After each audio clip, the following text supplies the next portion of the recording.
अहिले अब हामी यो धार्मिक बाटो निस्किरहेको छ अब त्यसमा बाटो नराम्रो गर्दै अब पुगेर पुग्छ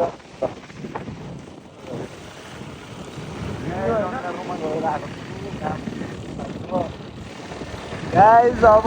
बिहान अँध्यारो छ यतिको लाइट छ होइन अब मजाले जाने हो हामी 10 बजीसम्म पुग्यो भन्ने खालको हो बाटो खतम छ अरे फेरि पनि अब बिस्तारै गयो भने तार छ यार बाटोमा तार भाइ बाटो यति चुटीपुटी किन्छ नेपालको हाम्रो यारमा जहाँ पनि बाटो गाह्रो छ कि उताबाट अस्ति गएर आएको हामी त्यो बाटोको अन्त छैन फेरि पाउनु पऱ्यो त्यस्तै हो राइडर भइसकेपछि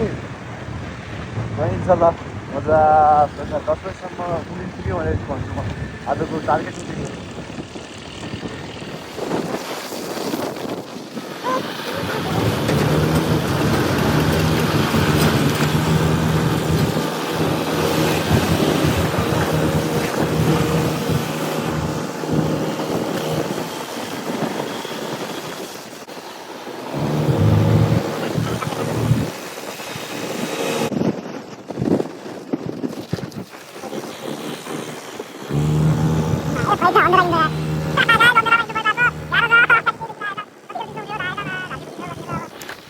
रात के भाइ यो त लाल एरिया रहेछ यार गाना त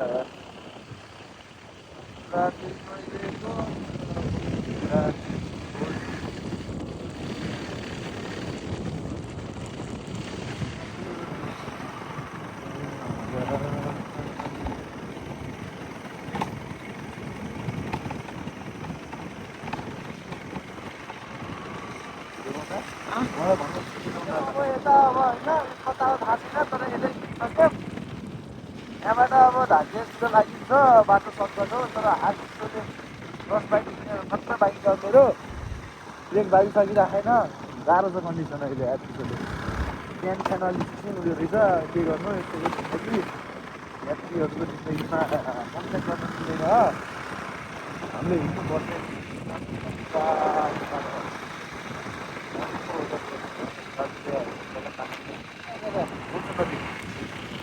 गाइज यार यो के हो बाटो यार यति चिसो यार होइन यो वर्षको चिसो त मलाई आजै चिसो यार यता आएर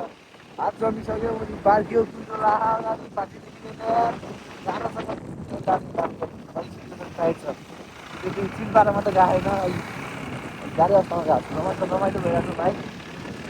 हल्का ट्रेन भनेको त्यो राम्रो मजाले टावर अलि घाम चिसो भइरहेको छ मतलब म यति कुदाइदिन्छु बाटो मजा नहराएर मेरो पन्जा आएपछि विनयले हराइदिएको विनयले देखाएको गरेको होइन तिमीले नगएको बेला त कहिले नबिजाएको अरे त्यो साइडले त्यो उठाइ पनि दिएन कस्तो हो चाहिँ लाटा गद्दार गद्दार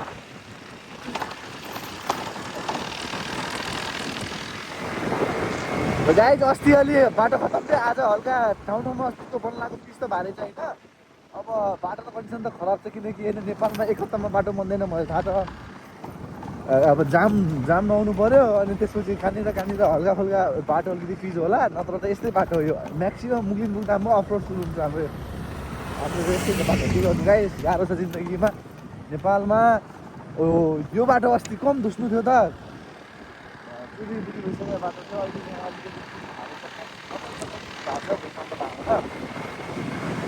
त्यही पनि ठिक छ guys we will make it बाटोमा जस्तो भए पनि हाम्रो बाँकी छ हामीले जस्तो बाटो पनि चलाएको छौँ आजसम्म हामी यो बाटो पनि चलाउँछौँ भन्ने मलाई आशा लाग्दैछ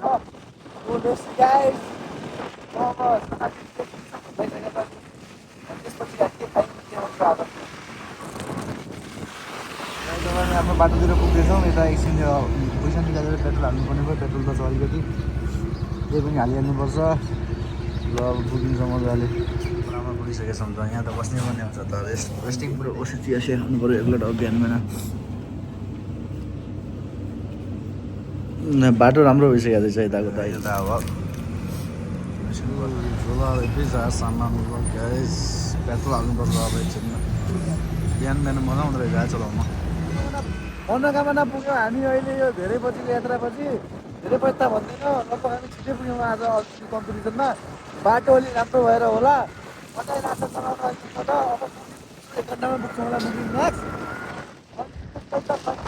पोखरालाई अब घन्टा आयो मनोकामना अल्मोस्ट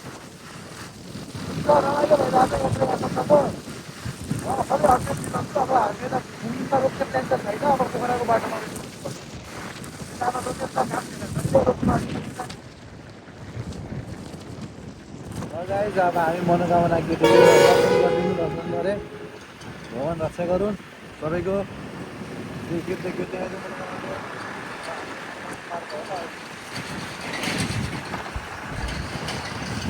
गाइज मुगलिन पुगिसक्यो मुगलिनमा आइसक्यौँ हामी अब डाइरेक्ट यता मुगलिन यता त गाह्रै होला यता निकाल्छु मुगलिन पुग्यो हामी लगभग अलमोस्ट 3 घन्टामा मुगलिन पुगेछौँ अब यताबाट पोखराको बाटो लागिन्छ बाटो गाह्रो छ हामी यताबाट यस्तो निस्किन्छौँ कट हानेर लेट्स गो निस्क्यौँ हामी मुगलिनबाट त्यो जाममा बसेर काम हुन्छ र जाममा बस्ने हो त हामीले बस्ने होइन नि त जाममा गाइज हामी त निस्किनुपर्छ अब यताबाट गयो भने हाम्रो घर जाने बाटो हो तर हामी यहाँ त राइट लाग्छौँ because we have to go Pokhara let's go 3 घन्टामा पुग्यो त ठिकै छैन आज बिहान निस्केर राम्रै हो हामी अब अलमोस्ट पोखराको राम्रो बाटोमा आइसक्यौँ होइन अब यहाँबाट हामीलाई 2-3 घन्टा लाग्न सक्छ त्यो थाहा छैन म यो राम्रो बाटोमा चलाएन पोखराको यो फर्स्ट टाइम हुनेवाला छ यो बाटोमा चलाएको थाहा छैन यहाँबाट अब 2 देखि 2.5 घन्टाको छ टाइम होइन हामी त्यो टाइममा त पुग्छौँ होला हेर के हुन्छ अब हामी पोखरा रोक्छु जस्तो लागिरहेको छ मलाई यता कि अहिले भोक त ला छैन 9 बज्यो 10, 11, 12 बजीसम्म पोखरा गाइज 6 बजे निस्क्यो नि 6 घन्टामा पोखरा पुग्ने रहेछ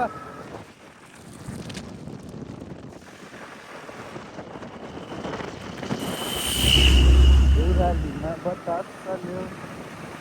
माया बस्यो तिम्रो दिनमा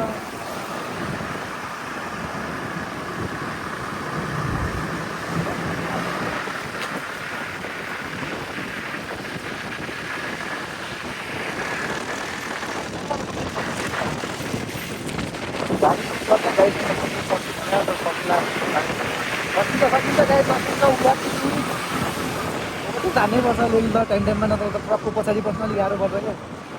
क्या बेला गर्नु मिलाएर ल्याएर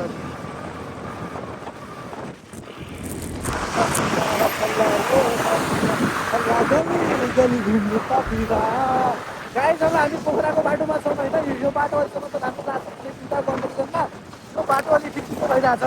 बाटो अलिकति यता खतरा एडभेन्चर त छ तर एडभेन्चर त चाहिन्छ जिन्दगीमा यतिको एडभेन्चर भएन भने त घुम्न आएको नि अटो हुँदैन जस्तो लाग्छ है मलाई केटा हो टाइममा यतिको एडभेन्चर चाहिँ हुनुपर्छ बाटो हेरेर पोखराको बाटो यो बाटो हुँदै गोर्खा चाहिँ गइन्छ गोर्खा जाँदैनौ गोर्खालाई टाटा पाइरह्यो आज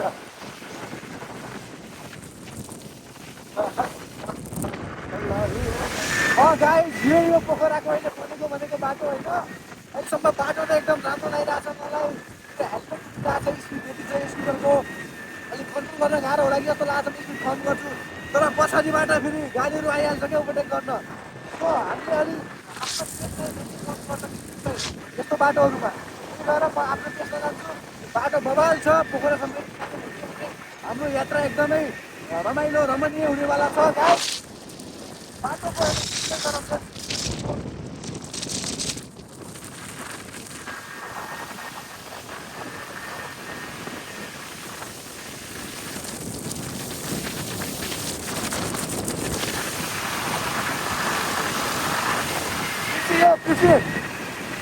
ल पोखरा अब कति 80 किलोमिटर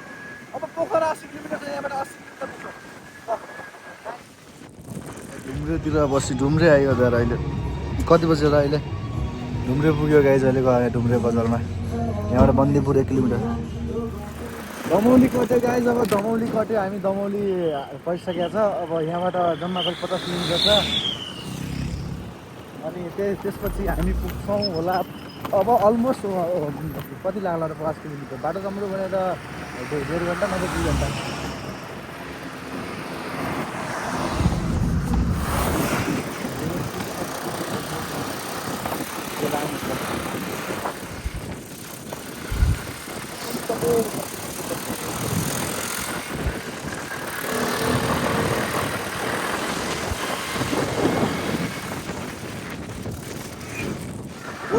हेलो गाइज हामी 11 बजे पोखरा पुगिसक्यौँ 6 बजे हिँड्ने हो होइन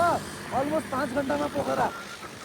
बाटो त लास्ट बबाल हो यार यहाँको बाटो त बबाल लाग्यो बाटो 5 घन्टामा पोखरा पुगिने रहेछ अब राम्रोसँग आयो भनेपछि अझ उता मुगलिनको बाटो पनि यस्तो भयो भने त 4 घन्टामा मजाले पुगिन्छ है पोखरा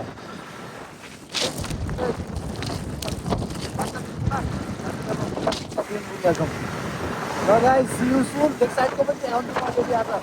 कता बस्नु गाइस पोखरा पुग्यो एकछिन खाना खाएर निस्किनुपर्छ पोखराबाट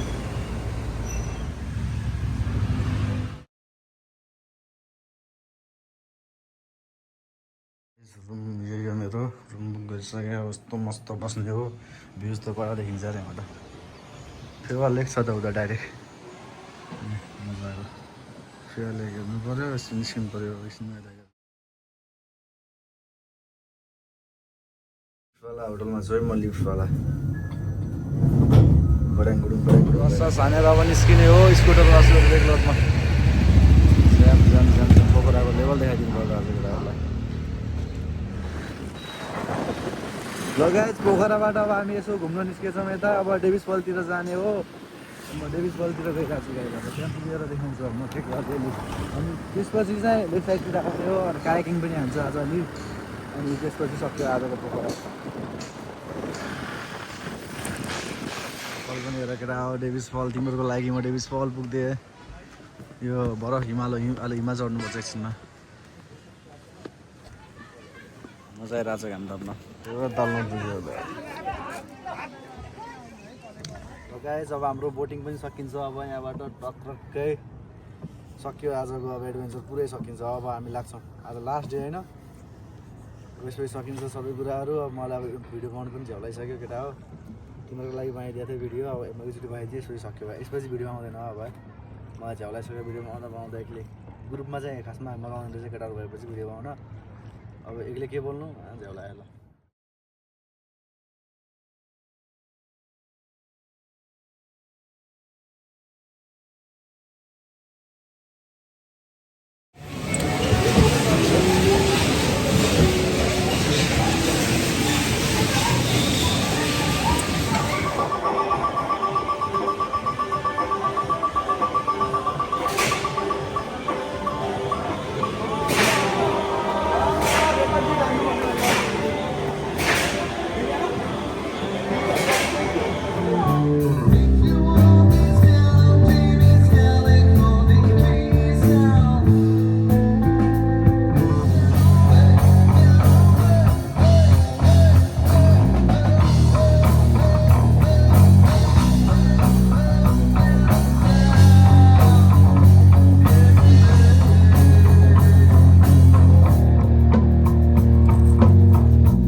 छिरियो आज ल अब भित्र अब के हुन्छ